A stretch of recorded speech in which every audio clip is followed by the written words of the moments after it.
In my experience working with refugees, they are just very excited to learn. They want to succeed in this new country. They have a lot of obstacles and challenges to overcome. So we're trying to build this two-way understanding. When they come from their countries, they're coming as refugees. They don't have anything.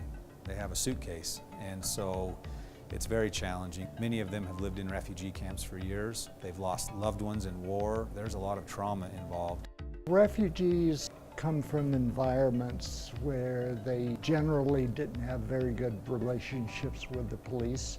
People in uniform were often the people that persecuted them. So here they're afraid. There's confusion about the laws and what you can do and cannot do. So this class is about teaching about law enforcement and laws so they can go into their communities and help educate their members.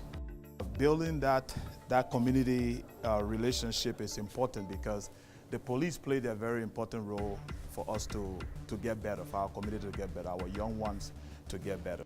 Refugees and the police need to have trust between one another and understand one another.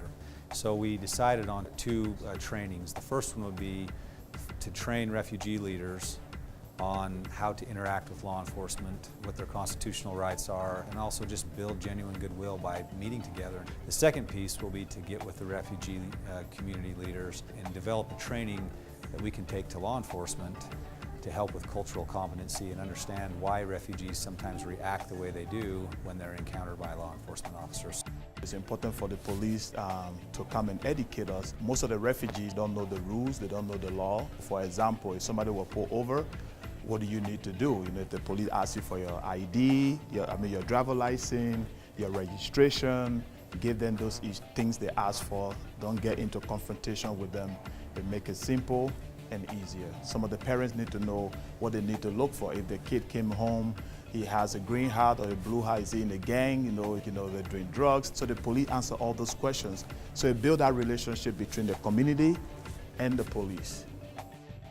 Working closely with public safety is the best way to integrate refugees into our community.